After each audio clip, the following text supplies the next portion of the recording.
How's it going, everybody? Chadley here, and in today's video I'm bringing you guys Blinding Lights Zane. As you guys could probably tell out of the intro sequence, this build can definitely hurt your eyeballs, but it will also hurt the enemies even more.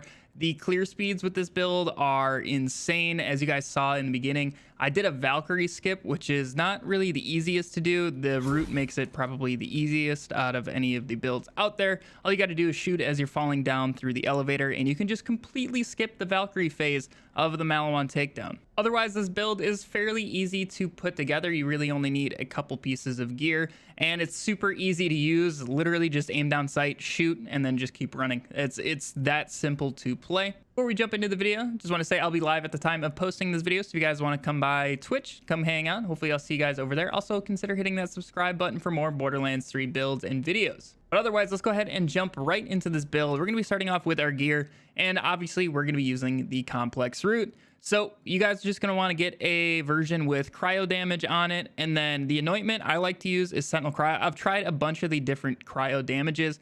With this setup, we need to only be using cryo as a bonus element, or else we are going to kill ourselves, because this thing, no matter where you shoot it, you're gonna get hit by it. So we're gonna need the cryo damage, as that's not gonna put a damage over time on us. Like I said, I've tried a bunch of different of the cryo annoyance, and Sentinel Cryo has been my favorite. You can use next to Max Cryo if you want as well. It's gonna be like the same thing. But this is still active when you guys go down, but it's pretty darn difficult to go down with this build. So, and we're also going to be swapping weapons a lot. So with the next two mags, we obviously have to use our Mantis once to get that active. With this, we don't need to do that, because what we're going to be doing is shooting, swapping to the next one, shooting, swapping to the next one, and so on, because that's going to provide us with the Cold War 200% bonus cryo damage. And then the last item I do like to have is a creamer with 125 splash. This is really nice for when we run into frostbite heavies, because obviously we're not really going to be doing damage to them, because our only damage source is cryo. So with this creamer, it's how you guys are going to be getting rid of those heavies if they do happen to spawn during your runs. But otherwise, for our shields, I really do like a cryo old god, because that's just more cryo damage that we're going to be getting out of this. And then the anointment on here, you guys are going to want 50% bonus cryo. And then the grenade, it does not matter what grenade you use. It really does not matter. I would suggest It's Piss or a Mesmer. And then you're going to want on grenade throw, because our Sentinel will be throwing it for us, so you guys can get that bonus damage there. And then the class mod that you guys need to run with this build is the Hustler. This is one reason we're going to be getting such crazy damage out of the root, because we're going to get these Hustlers to proc, and then in turn Eraser out of the purple skill tree. The skills on it really don't matter, but I do suggest you guys try to get splash damage and also weapon charge speed. The weapon charge speed isn't necessary, but it is nice for when you guys are using the root. And then for our artifact, I suggest an elemental projector victory rush, and then if you guys can obviously get AoE on there as well, it's going to help you out even more. If you guys do not have an elemental projector victory rush, I'm sure you guys could use a company man as well, a maliwan company man. That would do the job as well. But right here, I'm going to have a full overview of our skill tree if you guys want to copy it into your game. But otherwise, we're going to start here in the blue skill tree. We're going to be picking up 5 points in all 3 skills in the first tier. Like I said, with Cold War, every time we are shooting our root, we're swapping over to the next one. So that way we can keep that 200% bonus cryo damage. That is a ton of extra damage. Also, if you want to maximize your damage, make sure you're moving as fast as you possibly can at that moment, so we can get violent momentum. With this build, I do like to play on Mayhem 10 with Speed Demon, because when you guys are using like something like Postmortem, it's the very hard, you pretty much never see him, because the root is just going to nuke the entire map. So Mayhem 10 is actually super easy to play. It's pretty much just a buff. Then otherwise, moving down, we're gonna get 5 points into Cool Hand for when we need to reload. And then Drone Delivery for proccing the on grenade throw anointment. 1 point in Salvation so we can get some lifesteal. 1 point into Seeing Red. 5 points into Playing Dirty. We don't need any sort of fire rate. 2 points into Good Misfortune, and finally 1 point into Death Follows Close. Then while we're here, the Sentinel, I'm running Bad Dose and also Static Field as our augments. Now, our second main tree is going to be Purple Tree. We're going to be using Deja Vu so we can get the ammo back. We're going to be shooting one shot and killing a lot of things anyways, so we can get ammo back very, very easily. And also, we don't need any sort of health regen or accuracy and handling. That's not really going to help us too much. And then 5 points into Commitment, 5 points into Headman's Hand, 1 point into Fugitive so we can sprint and shoot at the same time. That is going to give us more damage, because with Violent Momentum, we get a lot of extra gun damage when we're moving. And then 5 points into Domino Effect, 5 points into the Art of War. We're shooting one shot and then switching. We're not really shooting too frequently with this build, so you guys can get some stacks of this to build up before you guys actually shoot, and you're going to get a decent amount of gun damage. Also, if you guys are going for any sort of like boss one shots, you can stack this up beforehand.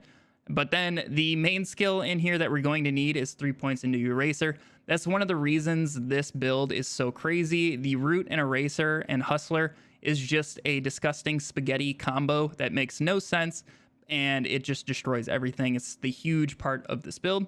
And then 3 points into Sheer Will, and finally 1 point into Arm and Flint. Now for our Mantis, I do just recommend running Proliferation so you get the 2 additional charges. The other augment, you can take your pick out of any of these. It really does not matter. Not going to get used too much.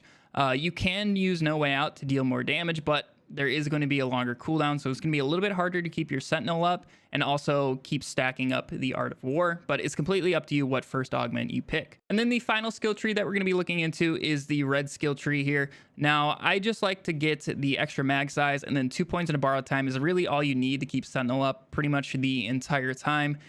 If you guys are going for a very long time, you might run out of Sentinel, but you'll get it back super quick anyways. And then finally, the last thing that we're going to need is 1 point into Duct Tape mod. This is how we are not going to be killing ourselves with the cryo damage, so this is an absolute must pick up. Like I said, with this build, Mayhem 10 is just a straight up buff. You do not notice any of the negative modifiers whatsoever, so this is my preferred list of modifiers. So Speed Demon is going to allow you guys to get Violent Momentum stacked up really high very easily. And then Healy Avenger, you never notice. Drone Ranger, you never notice. And then Postmortem is really the only kind of annoying thing.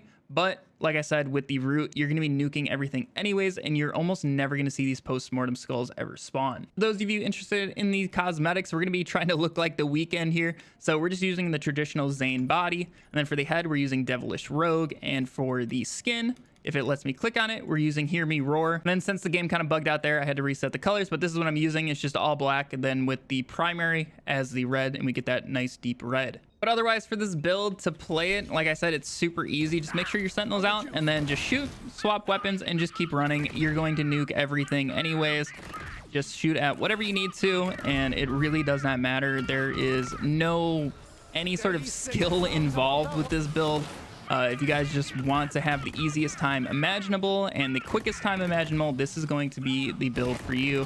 Just shoot into the air and you will kill everything on the map, and you guys will be good to go. So right here, I did get a Frostbite Heavy to spawn, so this is where I pull out the Creamer, and you just got to shoot like 1 or 2 at him. It kind of depends on what your Hustler wants to do, and he'll be gone, and you can move on. But yeah, guys, that is our Blinding Lights Zane. So once again, I'm very sorry for your eyeballs. I do highly recommend you guys do not play this in multiplayer. You can crash other people's games. So please do not play this build with other people unless you know them and they're okay with you playing this build. And even on a more serious note with that, there's people who are very sensitive to flashing lights, and if you just pull this out of nowhere, you can really harm somebody, so please do not do that. But anyways, if you guys did enjoy the build video, make sure to leave a thumbs up on it to let me know. It really does help me out. Also consider subscribing for more Borderlands content. Like I said at the start of the video, hopefully I'll see you guys over on Twitch. If you need the save file for this build, it'll be in our Discord, so make sure you go down to the description and click on both of those links. But anyways, I hope you all have a fantastic day. I'll catch you in the next one. See ya.